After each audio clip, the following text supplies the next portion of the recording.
Hello and welcome back to a brand new DNF1 F1 podcast. I hope that you're all doing well and thank you as always for being here. It's great to have you along for a bit of F1 chat and discussion. And in this episode during the winter break, it's a bit hard sometimes to come up with different ways to keep ourselves engaged, keep our minds interested whilst we're waiting for F1 to come back. And I was just talking to my guest about this and we're already looking forward to the season. We want F1 back. It feels like it's been away for an eternity, even though it's not been that long, but feels like a lifetime to F1 fans. But in this episode, we're going to be discussing some statements or hot takes, if you like. That's why I've named this episode Statements in particular. And we're going to get some reactions from our guest. But without further ado, if you are listening to this on your audio platform and you don't know who we're talking about, we've got F1 content creator Aldas rejoining us once again, friend of the show. Aldas, first of all, thanks for coming back on the show. How have you been? I've been very good. Like you said, we were discussing before the video that I'm already missing Formula One, so it's one of those strange scenarios where the moment the checkered flag comes out in Abu Dhabi, I already can't wait for the next season because there's always that hope, there's always that expectation that maybe this is going to be the next great championship battle. So yeah, and especially with car launches just around the corner as well, that's always a really exciting time. So yeah, and also glad to be back on as well. Absolutely, and of course, you're absolutely right to point out car launches coming quick and fast next month, and of course we'll all be trying to train our eyes to look for any minute details, as any ways we can find some of the challenges that may put up a potential threat to Max Verstappen and Red Bull, but of course we won't know how it all goes down until F1 testing, or maybe even the first race of the season. We'll have to wait and see how that goes down. Before we get into this episode, Aldous, I do need to ask, how is the karting going? I'm quite intrigued to hear some updates from you. It's going very well, actually. I wasn't able to kart as much last year because I was kind of saving up because I'm in the middle of buying a house. So wasn't able to kart too much in 2023. But this year I've got some really exciting plans. I'm going to be doing the Buckmore 24-hour with some fellow YouTubers, a good friend of mine, JB, and also Tomo as well. So that's going to be a lot of fun. And yeah, we're preparing for that one. We're going to prepare quite seriously for it because yeah, it's just a really fun endurance race. I mean, 24 hours of karting is it's mental, but it gives us like that tiny Le Mans feel, of what it would be like to race that kind of race. So I can't wait. And yeah, I think that's happening in April or I think towards the end of April. So yeah, that's going to be the big one this year.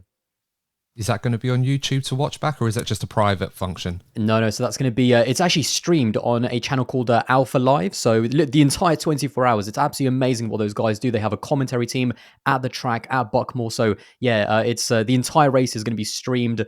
And then also, I think each of us, Tomo definitely said that he wants to make a video from it. And I think I'll try to as well. We'll see what kind of the angle is going to be after the race. But yeah, hopefully we can make a video. We're definitely going to be filming it and kind of have cameras on the karts whilst we're racing. So yeah, hopefully make some fun content from it. Oh, fantastic stuff. I'll certainly be on the lookout for it. I'm sure many of our followers and listeners will be very keen to check that out when it goes live. But in this episode, as we've already established, we're going to be discussing some hot takes, some statements, and we're going to get you, Aldous, to react to that. So I'm going to read some out. I'm going to get you to either agree, strongly agree, or disagree, and strongly disagree. And we'll have a little bit of a discussion as well regarding some of the more controversial ones or thought-provoking ones, if you like. So we're going to start off nice and easy just to warm ourselves up to this one. And the first one I've got is, if Red Bull wish to replace Sergio Perez in 2025, rather than looking to sign either Daniel Ricciardo or maybe even Lando Norris, they should actually look to re-sign Alex Albon. Wow, okay, that's an interesting one, actually. I'd go, do you know what? I'd not strongly disagree. I'm just going to agree. I think he should definitely be in the hat.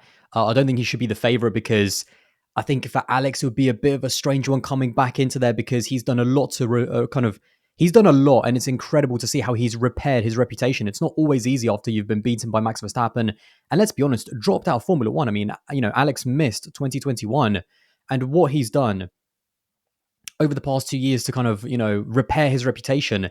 Does he want to go back into Red Bull and kind of, give it another shot? What happens if it goes wrong? Is he out of Formula One again? So yeah, I think that's what that's what would kind of worry him. He is a much more experienced driver now, so I do think it would be a lot better. But yeah, being Max's teammate is never easy. So yeah, do you know what? For Red Bull though, they know Alex, they have that relationship already. I know that Christian Horner was actually a big part of why he was able to go to Williams. I remember in 2021, it was actually a competition or a little bit of a head-to-head between Nick de Vries and Alex Albon, with obviously both Toto and Christian kind of, lobbying for their drivers. So yeah, I think there's still a great relationship there. Alex has been absolutely incredible over the past couple of years, had an outstanding 2023. So I'd love to see him kind of back in that car, but at the same time, I just worry what would happen if it went wrong again. So I'd agree that he would be I'm going to agree in terms of him being a good option, but yeah, I think there's some other drivers that I'd rather see. It's an interesting one with Albon because whilst I agree with you, I do feel not necessarily that there is part of Alex Albon that wants to return there to redeem against some demons, if you like, that were cast when he first joined them, but he was very much thrusted into that seat almost immediately after impressing in Toro Rosso. I mean, he wasn't even given a full season, was he, before he was put into that position? So I almost feel like, a bit like the Pierre Gasly situation, perhaps more extreme than that, Alex wasn't really given the time to develop as a young driver, find his way in Formula One before he was put into the impossible challenge that was compete against Max Verstappen at Red Bull. I feel like he'd be better equipped to do that now, much better equipped, and I'm almost intrigued to see how that would pan out. But like you, I'm also a bit trepidatious about it because I don't want to see Max chew him up and spit him out like he's done with many other more established teammates in the past as well.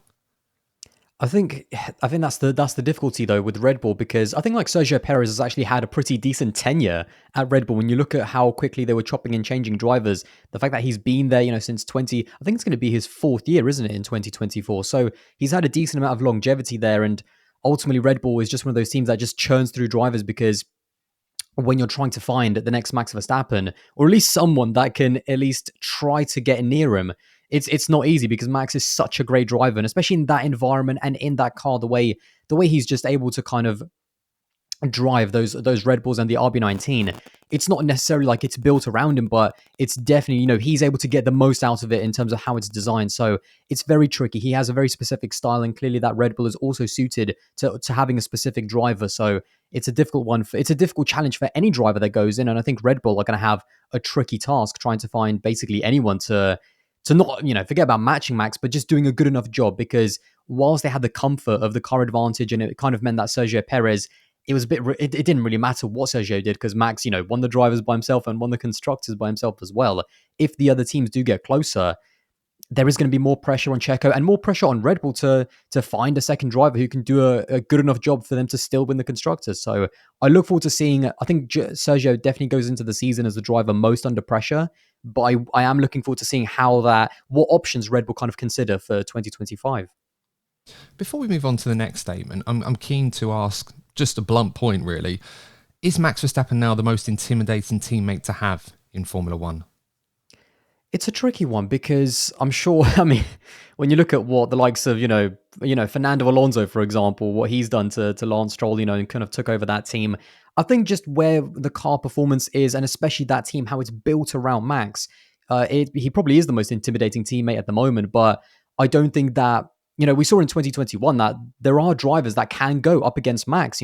Even in early 2022, let's not forget, Charles Leclerc, when Ferrari had kind of a championship level car for that first 6 or 7 races before the summer break, Charles Leclerc was able to go toe to toe with Max Verstappen. So it just seems that that's what the Red Bull kind of environment is like. It's very centered around one driver. It was the same when Sebastian Vettel was there as well. That's just how they operate. So I think he probably is the most intimidating driver to go, into the same team as him, to try and be as good as him.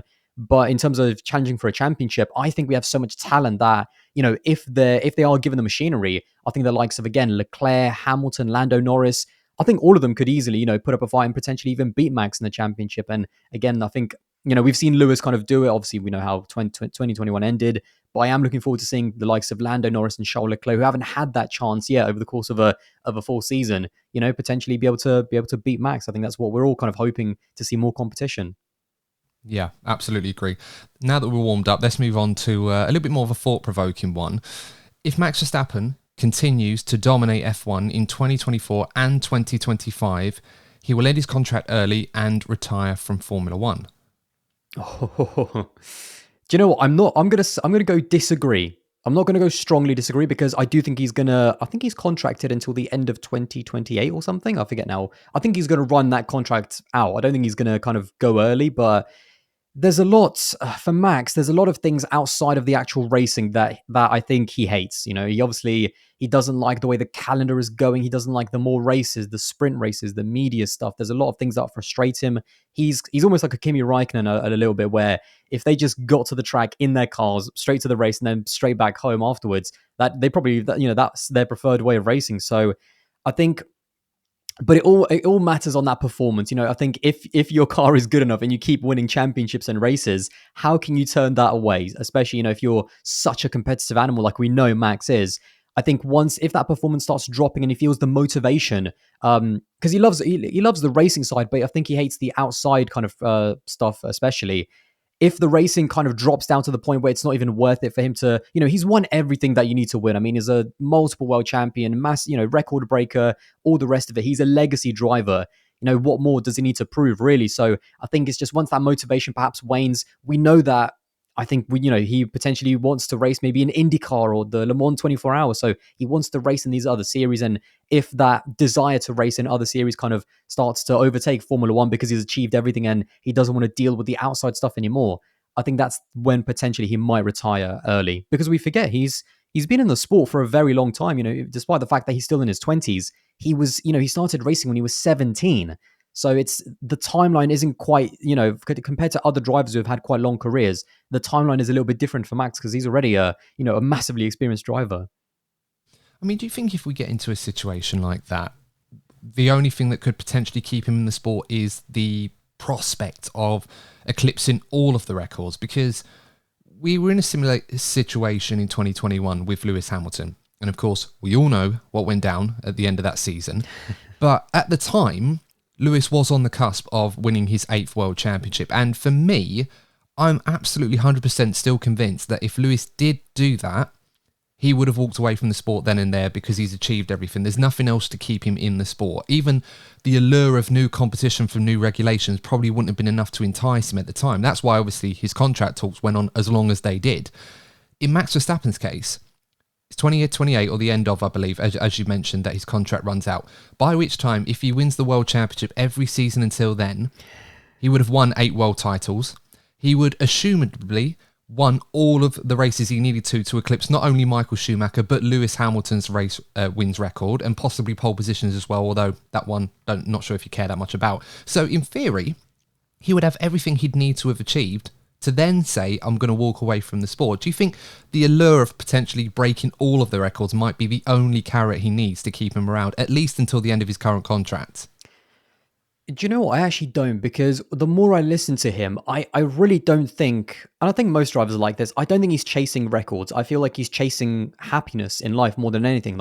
And that's what, he's obviously breaking, Lewis's or Michael's record outright of 8 world titles would be amazing. But I feel like with Max, it's less about, I want to have X amount of championships or X amount of wins. It's about the happiness and the lifestyle and kind of, does he want to stay in Formula One and deal with all those outside factors like the media and the bigger calendar, which, drains you as a person across the year even more? I feel like he values that more than, right, I want to get to 8, I want to get to 9 or 10 or whatever. So I don't think he looks at records like that. I think he's never looked at them like that. Whenever he gets reminded of records that he's broken or matched or whatever, sometimes, especially against older drivers, he always, I remember he always mentions like, yeah, but they had less races back then. We have more races like that. He always tries to kind of play down records and achievements compared to older drivers. So yeah, I think, and also Lewis and Max are two very, very different characters, and also Fernando as well. I feel like, Lewis and Fernando, I think are almost a little bit more similar, where as long as they're performing at a very high level,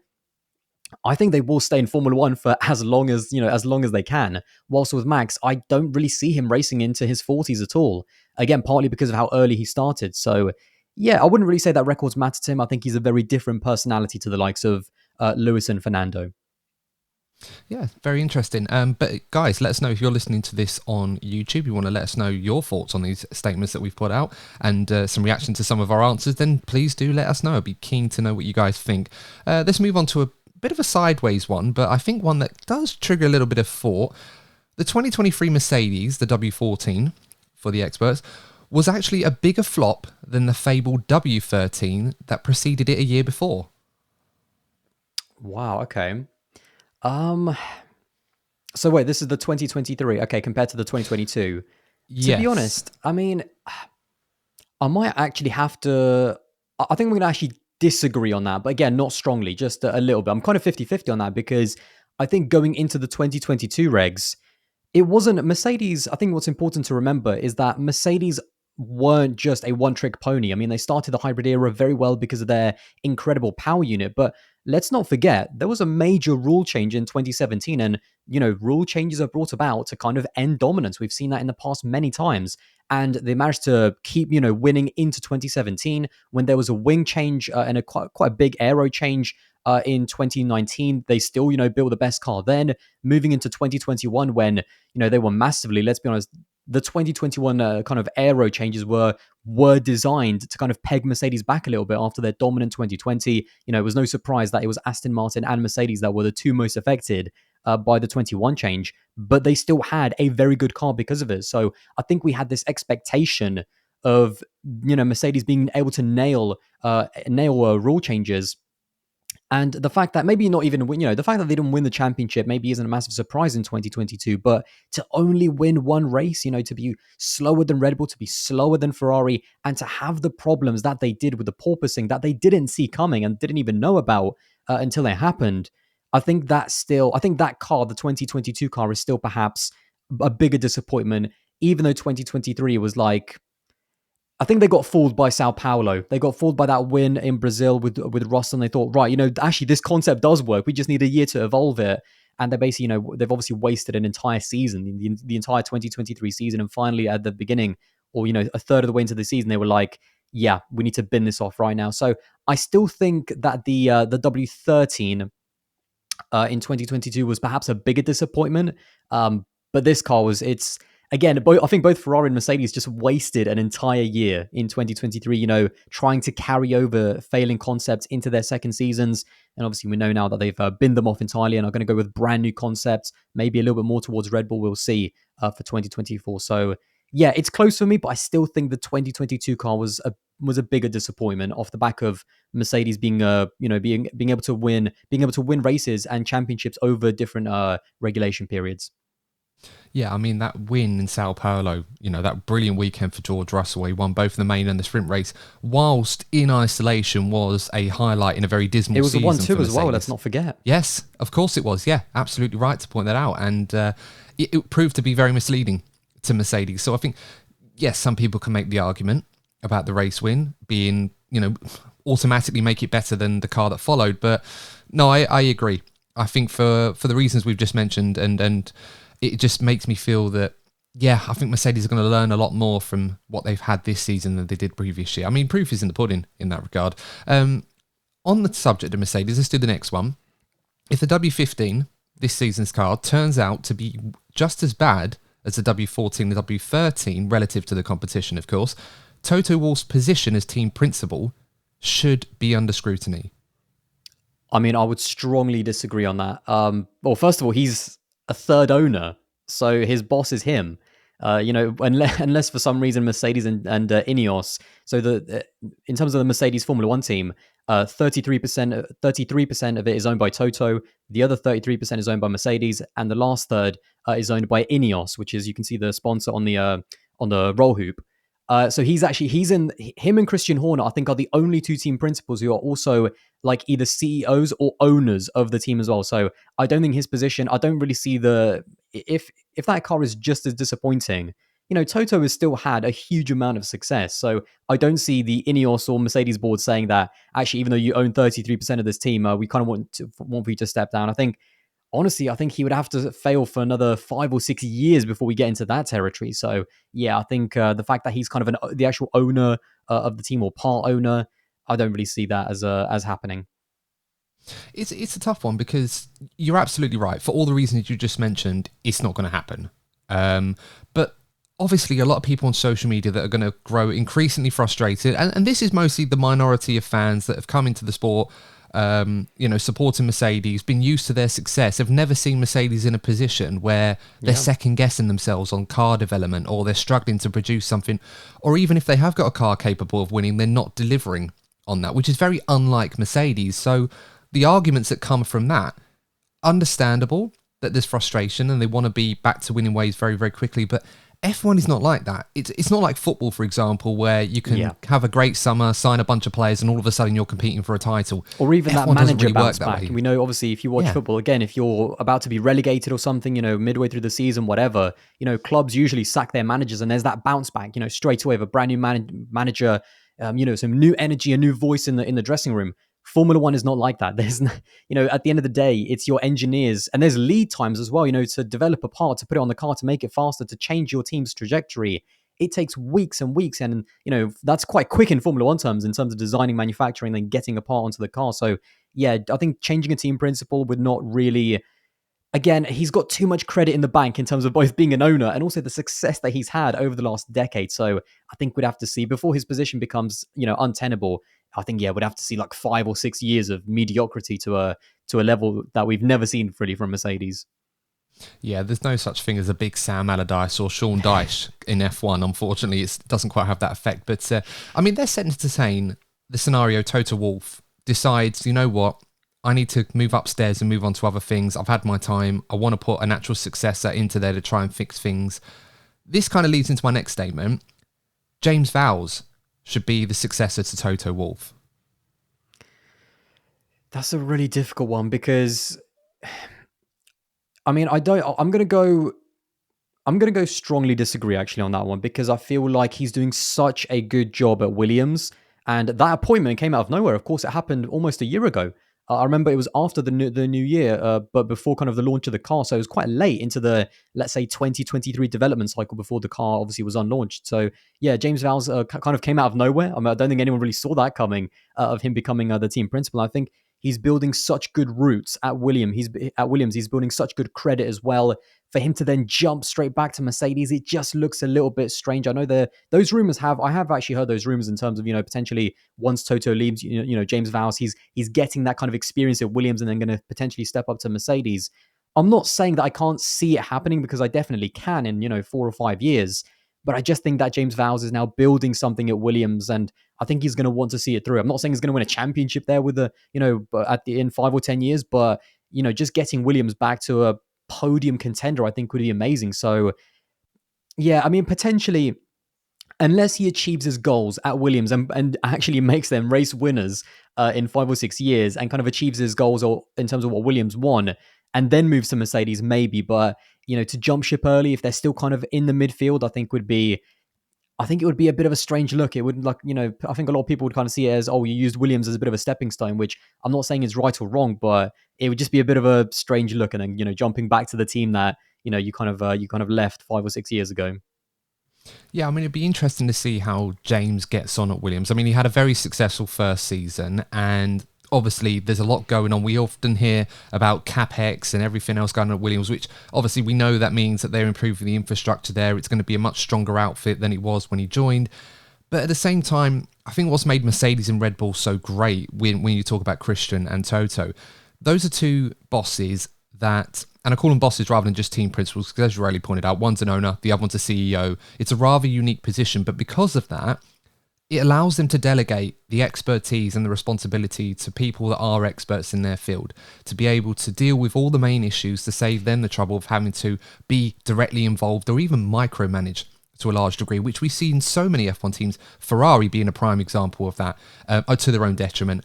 And I would wonder how James would get on in that particular environment, especially coming from Mercedes, where he knows what the team was when he was there, and he was a big part of that. Would he be able to take a back seat in the same way Toto and Christian does and let the team almost run themselves, but making sure that they're keeping to their targets? I'm not so sure, but I would be keen to see how that would play out if that scenario ever came up. Yeah, I think it would definitely be interesting because obviously he's had that experience. I think at the time, a lot of people thought that it would almost, actually before he went to Williams, I think a lot of people thought that once Toto does step down, if James kind of stays on as the head of strategy and moves up a little bit to perhaps, another senior position within Mercedes, that potentially he could, become like the next Toto Wolff once Toto kind of steps down, obviously still remains as the CEO and owner. But yeah, but now that he's gone to Williams, it's just like almost this whole new career now. And I think going back to Mercedes, even though it would be a step up, it would be interesting to see for sure. I think he's definitely got the skill set. Obviously, again, he knows the team, so that would be interesting. But I think that is a conversation for 5 or 6 years' time because, again, I think Toto still has that motivation of getting Lewis his 8th title. I feel like he feels, I don't know, maybe partly responsible or whatever for, for the bad cars that have been created. So yeah, I just think that especially the Toto Lewis bond is still very, very strong. Yeah, I think that's an important reason as well, and something that often gets overlooked. So yeah, I agree. Staying on Williams, let's move on to our next one. Williams is currently more of a threat to the big teams going into 2026 than Alpine is. Oh, great. That's a good one, actually. I'm gonna go disagree for the moment, just because I feel like in terms of their facilities and also their drivers as well. Obviously, we don't know what their driver lineup is going to be in a couple years' time, but I think even though their car is actually not too far away, I mean, if they just improve it just a little bit and got 2 really decent drivers, then I think they could be a lot closer to Alpine. And then certainly going into 2026, brand new rules, you never know. I mean, we could see a massive shakeup, but I still feel that Alpine have that infrastructure already. There's a lot at Williams in terms of technology and infrastructure. And again, their driver lineup in terms of Logan Sargent, that still needs to improve. Are they going to close all of that up, in the next kind of year, 2 years before the 26 reg changes? I don't think I think it's going to take a little bit longer, but I wouldn't be surprised. I mean, I'm probably going to disagree in terms of them, overtaking Alpine, but it wouldn't be beyond the realms of possibility. I still think that Alpine have a little bit more in hand, even though they also have they have this kind of chaotic ownership situation, which always never helps. But for the most part, despite the fact that Alpine have kind of disappointed when you kind of realize that they're a manufacturer team, they should be up there with the likes of Mercedes and Ferrari, but as bad as they've always been able to produce kind of at least decent cars. They've never dropped into that kind of Haas, well, they're called steak now, aren't they? That kind of bottom end of the midfield. They've always been at the very worst kind of, in that midfield. So they've always been able to make decent cars, and Williams are still trying to even get to that level, let alone overtake them. So yeah, I'm going to go disagree in terms of Williams overtaking Alpine for 2026. But again, like I said, it's not beyond the realms of possibility, that's for sure. I mean, if you're Pierre Gasly or Esteban Ocon, obviously you've both joined the Alpine team, and it was advertised as a French Revolution, if you like, pardoning the pun on that. And, everything about it seemed to make sense at the time. It was a team that had ambitions to go on the up and up. They were the 4 fastest, I think, at the time. Both of them were settled into that team. And then obviously it's gone on I wouldn't say a steady decline, but it's disappeared into the realms of no man's land. They're nowhere near the top 5, but they're still quite a margin ahead of those behind them. And looking at a team like Williams, compare them to, some of the other big teams right now where Williams obviously want to be. As you rightly pointed out, they're quite a bit far away. If you're Ocon and Gasly, I can't help but feel that perhaps you are tempted by the possibility of keeping an eye on what a teams like Williams is doing. For example, I know everyone's talking about potentially what Audi could do, or even Aston Martin or some of the other teams. I just can't help but feel that if both of those drivers want to make progress in their careers, whilst they can't ignore teams like Williams, for example, who are currently on a positive trajectory, for example, rather than just looking at the bigger teams to see what might happen there. That's very true. But I think when it comes to a positive trajectory, it's always very dangerous to just look at one season as well. Williams had a much better 2023, same as McLaren, but from both of those teams, if I use those examples, I need to see that trajectory for it to actually be a trajectory, not just like a one season wonder. I need to see that over the next kind of 2-3 years, if that makes sense. And I think for Ocon and Gasly, I always go back to what that decision that Ricciardo made when he was at Red Bull to move to Renault, because he thought, it seems like Red Bull are kind of stuck. They have this horrible engine that's just not really working out. They're not really going anywhere. I think Renault are going to be the next big thing. The grass is not always greener when you choose to make a move, lower down the grid. And I think that's always the worry. And I think that would also be the worry for Ocon and Gasly if they, try to go for a crazy move to Williams. So it's very tricky. You have to, in Formula One, you kind of have to look into the crystal ball and predict the future. And that's not always easy. Some people like Lewis Hamilton and, others get it right. And even though they make a move down the grid, it works out amazingly because they build up this amazing team. Other drivers like Fernando Alonso, for example, move down the grid and it goes horribly wrong. And they never, Fernando is still trying to recover to get into a race-winning car. So the grass is not always greener and there's a big risk.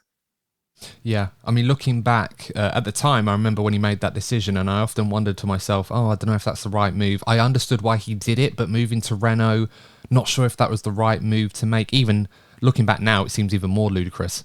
that actually happened, given how his career unfortunately took a dive when he went to... I mean, it was okay at Renault, but after that, excluding the win at Monza, of course, it never really hit the same heights, unfortunately. But let's move on to another one. Charles Leclerc will never win a world title for as long as he remains loyal to Ferrari. You knew that one was coming at some point, didn't you? When you said Charles Leclerc, when you said his name, I was like, I'm pretty sure I know where this is going. Do you know what? I'm going to strongly disagree. I think Charles Leclerc will win a championship at Ferrari. I know that's a... I love you, mate. Honestly, I'm glad you said that. I know. There's a bit of kind of hope in that sentiment there, but I do think that the thing about Ferrari is that, first of all, if Charles Leclerc wants to stay at Ferrari for all of his career, then he can, and he's got another 10, 15 years, in my opinion, in his career, because he's just, he's that good. The thing about Ferrari is that we have seen in history that even though there can be like 4 or 5 year gaps, they do eventually get a car that can win a title or at least compete for a championship. So if we look at the last decade, 2012 was not a great car, but Fernando was able to get it to a title decider. Then 2017, 2018, again, I know that's quite a big, again, a 5-year difference. But again, 2017, 2018, Vettel was able to kind of challenge for a title. 2019 was a decent car. Then again, they had kind of 2 off years in 2020 and 2021. The beginning of 2022, again, they were back, challenging for a title during the first half of the season. And now, they were back on the kind of a sort of a decline, although, they're still challenging for podiums and got a win last year. So they're not completely bad. But I think Ferrari are going to deliver at some point, and Charles just needs to be ready for when that season comes. When, even if it's just one season in 5 years, when they have a good enough car, he needs to be ready and in the right place mentally to grab that opportunity and potentially win it. Win it if he only has one chance in that one season. And I do think that he would honestly prefer, say, having 1 championship at Ferrari than having 2 at Red Bull or even 3 at Red Bull. I think that's how much Ferrari means to him. That's why there's rumors of him signing a ridiculously long contract until like 2029 or something, because I think, don't get me wrong, unless they literally become midfield cars for 2-3 years, that is the only scenario where I think that Charles Leclerc is going to leave Ferrari. And other than that, if he is going to be there for the next 10 years or something, surely at one point they're going to build him a car that is capable of challenging for a championship. And I think he will win that championship eventually. Yeah, I agree with you. And maybe this comes from more the hope side, more than what I genuinely believe and think, if I was a neutral in this argument, which I'm not, of course.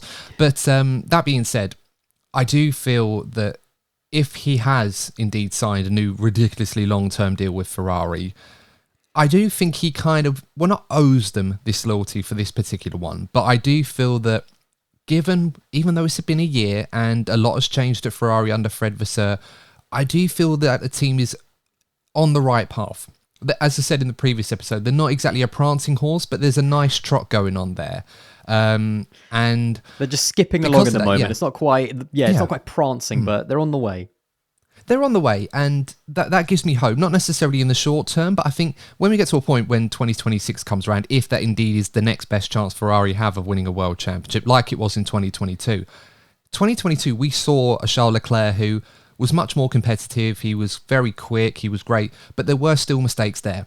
And for me, even if he had the car capable of winning the world championship against Max Verstappen that year, I think he may have still come up short purely because there would have been 2 of those small, minute errors that cost him, that do make a difference, that Max simply wasn't making. And that is the ultimate difference. Come to 2026, there's enough time for Charles Leclerc to iron out those issues. And then if he's got the car underneath him, he'll be a much better driver to be able to deal with those difficult moments in the season, not necessarily just winning races by 10, 20 seconds when he's on top of his form. Just to kind of go back to 2022, because I mean, I've actually gone back and looked at like the beginning of that season so many times, and just, I really do think that, again, there was also a few things that went against Charles. There's no doubt, the 2 mistakes he made in Imola and also in France as well. That's the sort of mistakes that we weren't seeing from Max Verstappen or Lewis Hamilton, who of course are, they're seasoned, champions, multiple time champions. They've been through the trenches. They've been there, done that, got the t-shirt. And clearly, Charles, he was in a tricky position, and I think it's the sort of mistakes where he shouldn't be making them again when he's in that same situation. But Ferrari also didn't make it easy. So, for example, the reason why he was pushing so much is, the car is tricky. First of all, it's on a bit of a knife edge, even whilst Charles is driving it. And I think he was trying to almost, especially by France, that kind of, unprovoked crash completely. I think by that point, Ferrari were kind of behind quite a bit in points because of mistakes that the team had made, on the reliability front. For example, Spain 2022, Charles was dominating that race, absolutely dominating it. He was going to win it. And then, the car, clonked out, and that's it. There was also, I remember, the whole Monaco incident, that stop, that pit stop where, he got jumped by his teammate. I know he was fuming. Obviously, he qualified on pole for that race, so that could have potentially been a win as well. So I think Ferrari, I don't think it's just on Charles. The thing about Red Bull right now is it's not just Max Verstappen. You've got an absolutely incredible driver. You've got a great team, but you've also got a fantastic car as well. And from the pit stops to the management to the strategy, everything is fantastic. And unfortunately, when you compare to what Ferrari were like in 2022, they were just nowhere near the quality of Red Bull. Forget the car. They were just nowhere near, in terms of the operational side to where Red Bull were. And so I think all of that also needs to come together to make Charles's job a little bit easier when the time does come for him to challenge for a title. Yeah, that's a really good point. Drivability, I think, is the key word there. And we saw that at the back end of this season. Compared to early in the season, I vividly remember the mistake that happened in qualifying when he was pushing it to the limit in Miami. Everyone was loving it, and then, of course, loses the back end and he crashed out. Crashed twice on that weekend in practice and in quali. He did, yeah. And then obviously fast forward to the end of the season where Ferrari had finally made the car a little bit more drivable, and the setup, they were able to get a better balance on it. It's no surprise you saw the best of Charles Leclerc at that point. And, for all intents and purposes, should have won the Vegas Grand Prix. It was an incredible drive, but, safety cars and such, they always seem to happen at the worst times when your luck's not in it. It was quite ironic because George Russell crashing into Max actually won Max the race because that safety car closed the gap up. Charles, I think he would have beaten Sergio Perez in kind of a straight fight. Obviously, he ended up beating him anyway. But yeah, ironically, Russell crashing into Max actually, won Max the race. So again, it's just that little bit of bad luck, isn't it? It's just the way sometimes that the flip of the coin just doesn't go your way. And but Charles is on the way. I think he's a multiple time race winner. I know he's got this whole pole position to win ratio, which even I've done a video about, which is completely out of whack. That ratio. Yeah, but look, he's a quality driver. He just needs. I'm not saying he's perfect by I'm not saying that he's better than Max Verstappen or Lewis Hamilton, but I can see the talent, I can see the speed, and I can see the mentality of someone who can win a world championship. He just needs a few more parts, and he needs Ferrari to, again, when you're in a championship fight, you've got enough pressure, fighting against the guy against you, let alone your own team. So I think the entire thing just needs to come together, and that's actually the job of Fred Vasseur. Very much so. Yeah, I don't think there's much more to say on that, and I'm actually looking forward to seeing how they get on. But that's being a Ferrari fan for you. It is genuinely the hope that kills you. So it really is the rose-tinted glasses of F1. Okay, let's talk about George Russell since you mentioned him. Got a good one here for George. If George Russell cannot demonstrate that he is capable of matching Hamilton at Mercedes by 2026, they should look to replace him. I'm going to go, it's tricky actually. I don't know how to go with that one because I'm making the assumption that Lewis Hamilton races on beyond his current contract. We don't know when Lewis is going to move on. And so, if Lewis is leaving, why would they, why would Mercedes go with an all brand new lineup? So I'm going to go disagree. I'm going to go with disagree on that one just because I think George is going to get it together. I'm not saying he's going to be able to beat Lewis, but I think he's going to be able to be competitive enough against Lewis Hamilton to the point where I don't think he's going to be under pressure for his seats. And when Lewis does leave the team eventually, whether that's at the end of his current contract in 25 or, in 2026 or whatever, I think George is going to he's going to take the team over for himself. So yeah, I don't see him being replaced anytime soon, but yeah, 2023 was a bad season for him. I almost think that, again, he had a good kind of end to the season because he got that, got the good result in Abu Dhabi.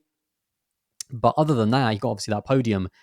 It was a bad season. If Lewis hadn't have been disqualified, he basically, in terms of the points that they would have scored, he basically would have dominated, Russell. He kind of did anyway. I think, Lewis finished third in the championship. George finished where, like eighth or something, seventh, which is just crazy. So, yeah, it wasn't a good season by George, but drivers can have, bad seasons. There's no doubt about it. He needs to bounce back. I don't think when everything is right, I don't think he is better than Lewis. Maybe they're kind of similar in terms of pace, but that quality on a Sunday to not make mistakes and, managed tires. Lewis is still one of the absolute best on the grid when it comes to that. And obviously he's a multiple-time world champion, again, similar to Max. So I think that experience is also very valuable. But yeah, I don't see, when Lewis does leave, I think George is going to take the team over for himself. So I don't see both of the drivers leaving. And I don't feel like George is going to be replaced necessarily. It's a hard one because, yeah, as you rightly pointed out, if the assumption is Lewis Hamilton leaves at the end of his current contract, then why would you replace both of those drivers? I think the statement, when I found this one, it wasn't really worded very well, if I'm honest, but in terms of what they were alluding to, it did seem to be to replace Hamilton as like the future at Mercedes, the guy that they back. And that, I think that's always been in the pipeline. That's what Mercedes want to do. I think George has been bred to be in that position for a while now, but obviously he has to demonstrate that he can deliver for Mercedes when they need him to, and that in a post-Hamilton world. There are other drivers on the grid right now that I'm sure Mercedes are keeping tabs on. Lando Norris would probably be at the top of that list. Oscar Piastri may even be on that list as well at McLaren, depending on his situation. And then, of course, let's not forget, we've got Kimi Antonelli now in Formula 2. A lot of people are going to be keeping tabs on him in particular. So by 2026, the expectation, I'd imagine, would be that Kimi would probably be in an F1 seat by then. And if his career trajectory goes as some people may believe it will, he could be at a position where he may be able to stake a claim and say, like George did when Esteban Ocon was touted as to be the next guy at Mercedes, to say, look, I can do better than this guy. You've backed him. He hasn't delivered. Give me a chance. So there is that question mark. Mercedes do have options if they need to make that sideways switch, if you like. Yeah, definitely. And I mean, that Mercedes drive is going to be huge. Like you said, I think Lando Norris, if there was a seat available, I know Lando absolutely loves McLaren and he wants to win a championship with McLaren. I mean, I've heard, people who work with him say that, that is real, that is genuine. He doesn't want to go anywhere else, but there is that frustration. We see that frustration from Lando. It's easy to notice when the team is constantly not doing a good enough job. So he definitely could be an option. And Kimi for sure. I mean, he could be in Formula One as early as 2025. If Mercedes feel like, if he has an unbelievable debut in Formula One with a Williams or something, and Mercedes genuinely feel that after one season in Williams, this guy's ready for a Mercedes drive, potentially that could be a little bit troubling for George. Never count that out. But again, it's all in George's hands, isn't it? I do think the bottom line is that he has the pace. He's proved in qualifying that because Lewis and George are the closest teammate pairing on the grid in terms of their average qualifying pace. And to me, that makes absolute sense because both of them are very fast drivers. That is why I think they are, the best theoretical driver lineup on the grid in terms of their talent and speed. But I do think he just needs to get it together. Less crashes, a bit more consistency. And I think he does have the minerals to be a great driver. So it's all in his hands at the end of the day. And before we get to those talks of him kind of being kicked out, he still does have 2 or 3 years to kind of bounce back after a poor 2023. Yeah, it was very much the races where George was lacking a little bit this season. But I do think, part of that was the issues Mercedes were having. We weren't able to see the best of George as well. And as you rightly pointed out, George, head to head, he did match Lewis in quali, and even on the Delta, he technically was theoretically faster than Hamilton. It was that very crazy. Small. It was. I think they had the same kind of head-to-head, I believe, or something like that. But I think it was like 0.016 over the course of 22 races that he was quicker than Hamilton. But whenever I hear that, I just go, the championship is won on a Sunday. That the points are handed out on a Sunday, and the fact that you can be so close in quali, and then let's be honest, Lewis basically dominated him in the races. I mean, that ratio is kind of out of whack. So I think again the pace is there, and that's the most difficult thing to actually find. If you don't have the raw pace, then it's much more difficult to find that than say harness and, kind of get better during the races in terms of tire wear and also in terms of kind of making less mistakes. So George has got the speed. It's just about a bit more consistency and just calming down some of those mistakes as well. Yeah. On a side note, though, for F2 next season, I'm backing Prema to win the Constructors' Championship with Kimi Antonelli and Ollie Bearman at the wheel. So I can't wait. That's going to be one hell of a team, that one. I can't wait to see Formula 2 next year. Brand new cars as well, of course, for 2024. Brand new generation. It's hopefully it's going to be an absolute classic season because there is so many great drivers. Japanese Super Formula champion, Formula 3 champion, all of the best Formula 3 drivers stepping up as well. So it's looking to be an all-time classic. And of course, Kimi and Ollie as well. Yeah, it's a great time to be a rookie in that season with a brand new car. It's a nice little equaliser, so there won't be any advantage for those that were driving the previous cars as well. So I'm looking forward to that one. Sure, a few of them will make it into F1. I'm absolutely certain of that one. Let's move on to a separate one. A bit sideways on this one. We've got a few more to do. People talk about Monaco offering no value to Formula One in the current climate, but with Vegas being a relatively large success in its debut season, there is no longer a need for Miami on the F1 calendar. I strongly agree with that. I think I actually tweeted that actually after Vegas. I don't really the kind of my American audience on Twitter kind of pointed out that it's still an East Coast race. So obviously both Texas. It's quite you forget how big America is. I mean the distance between like Texas, Miami, and Vegas, all of those, it's like different countries if you compare it to Europe. So. But at the same time, in terms of markets, you for me, the Miami doesn't really make sense. And I know that it wasn't. There were still tickets on sale. I know they struggled to sell tickets last year, so clearly it's not been a massive hit with the locals either, or people potentially watching the race. So I just don't really get the point of Miami anymore, apart from the fact that it represents the East Coast of America, and it's a little bit better time wise for people living on the East Coast. I get that part, but other than that, I just don't see the value because in the two US races, you have your traditional track, kind of, the one that delivers great racing, and has done ever since it's been on the calendar in the Circuit of the Americas. Again, like I said, a traditional circuit, kind of a Silverstone kind of esque track. And then you have your kind of the glamour track, the one that it is a little bit more kind of style over substance in Las Vegas that did still deliver a very, very good race. So yeah, once you have those kind of two opposites, where does Miami fit in? Kind of where does Miami fit in that in terms of having another race in America, apart from just having three races in the US for the sake of it?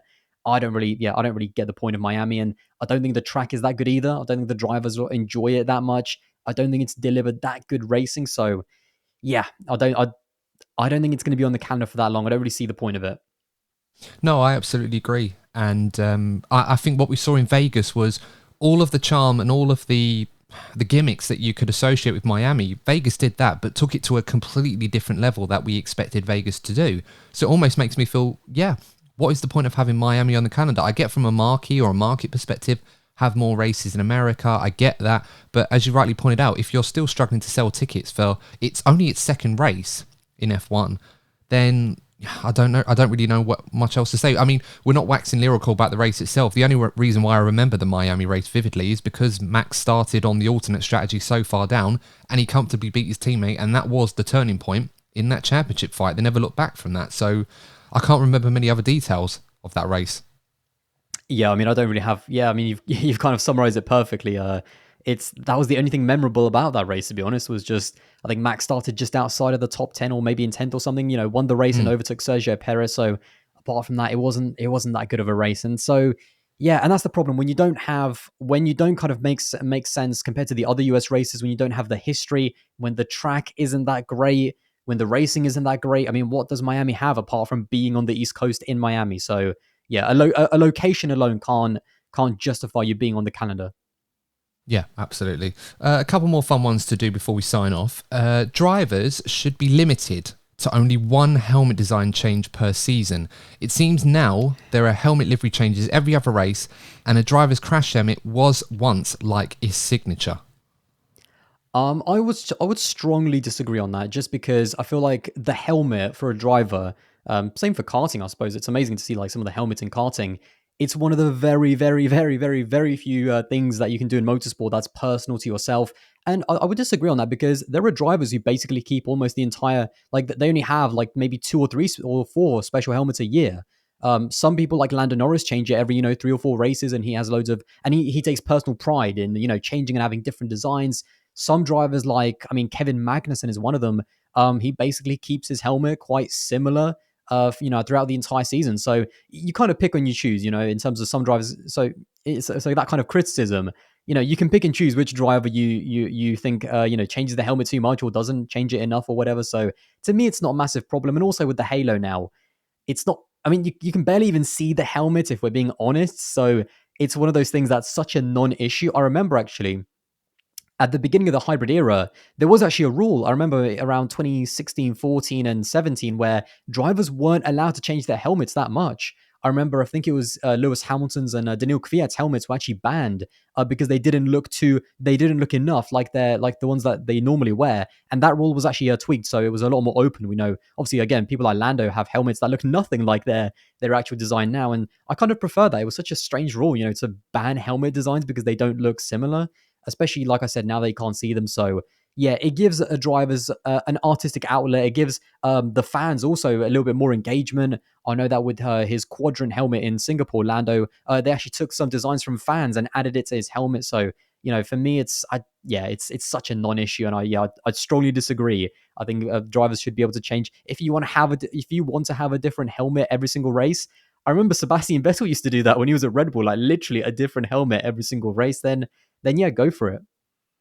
Yeah, you know what? When I saw this one, I thought to myself, I don't know if I felt like I was on the fence a little bit, but I did slightly agree in the fact that sometimes I feel like we go to some races and people change it just for the sake of changing it. But having heard what you've had to say on that one, I am going to change my mind on that one because I completely I felt in that moment, I was like, do you know what? I'm coming across as a bit of a Karen if I say what I felt at the time about this. But no, I agree. I think a lot of reasons drivers do make helmet changes are for good causes. Of course, Lando in particular has very much championed that, particularly with the Mind charity. Of course, I always remember that helmet that he wore at Silverstone. Was it a 6-year-old girl designed for him? I think it was. Yeah, I think it's 2022. Yeah, it was really cool. Exactly. I can't hate that. I'd be an absolute horrible person if I hated that. So no, I'm going to change my mind on that one and agree with you, Aldas, on that one. Strongly disagree. Final one, whilst we're feeling wholesome in the moment, points scored in F1 should be extended from 10th to 15th place. Not only will this create better racing in the midfield, but it will be a better reflection on a season's performance for a team rather than a one-off freak result where big points can be scored and offset the norm. I'm going to go strongly disagree on that one. I think it definitely got better when the points, and I think this was in the early 2000s, when they were kind of extended to the top 10. And especially now with, 20 cars on the grid. The thing about extending the points back to 15th is that I feel like when it is the top 10, it just means a little bit more. There's more on the line. I get that perhaps it doesn't show some of the teams in the best light, but in Formula One, we're looking for greatness. We're looking for the teams that can finish P10 or P9 instead of P11 or P12, because that's competition. And that makes it a little bit more exciting. Q3, that's the points paying positions. You want to qualify in Q3. You don't want to kind of, just rest on your laurels. And I feel like drivers will always go for it. I mean, to be honest, it doesn't matter if a driver is driving in P11 and is pushing for that final point, or is driving in P16 and, trying to overtake for P15. Especially, every single driver is massively motivated. They're all very competitive. I don't feel, whether you're racing at the front or the back, you want to be in front of the person ahead. So yeah, I just feel like in terms of competition, I like that difficulty of only the top 10 scoring points, because it also means that you've got to build a decent car. It puts pressure on the teams. It puts pressure on the drivers to get it all together.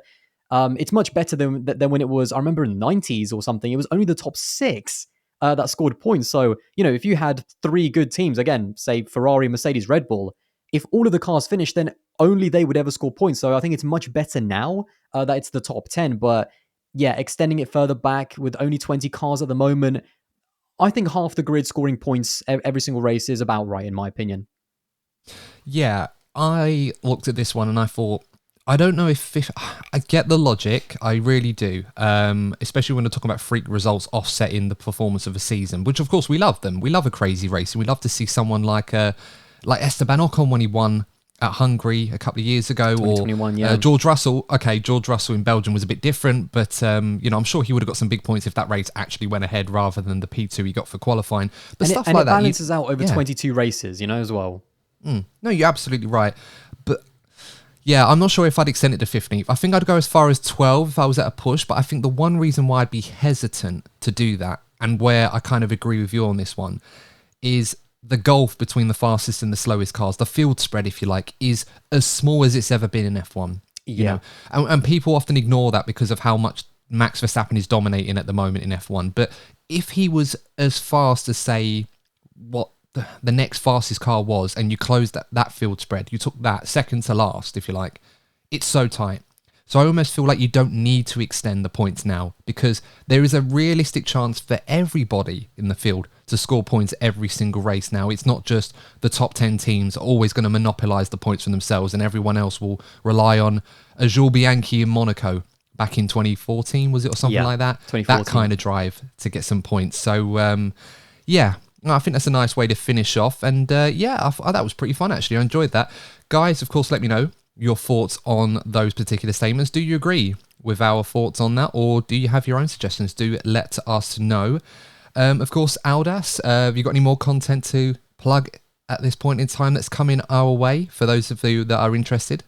So I'm working on a video before we get into kind of the preseason stuff. I'm working on a fun video in terms of who in Formula One has had the hardest teammates in their career. So that's a fun one that I'm kind of researching and working on right now. So yeah, that's kind of a big one. And then again, just some more stuff before the preseason. And once the car launches happen, that's when I'm going to be really obviously pumping out a lot of content. I'm still kind of taking it easy. This is still kind of the off season, even for content creators, just because again, when it comes to 22, 23 race seasons, and if you're trying to do 2 videos a week or even 3 in some people's cases, yeah, it's going to be a long old season, not just for the drivers but for us as well. So I'm still taking it easy, but some fun stuff planned for this month as well.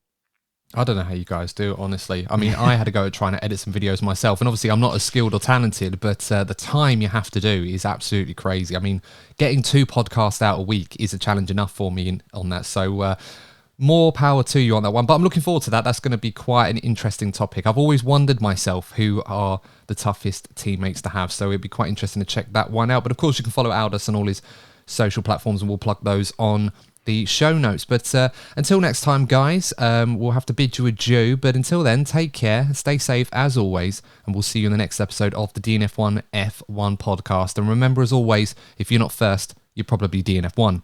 Take care.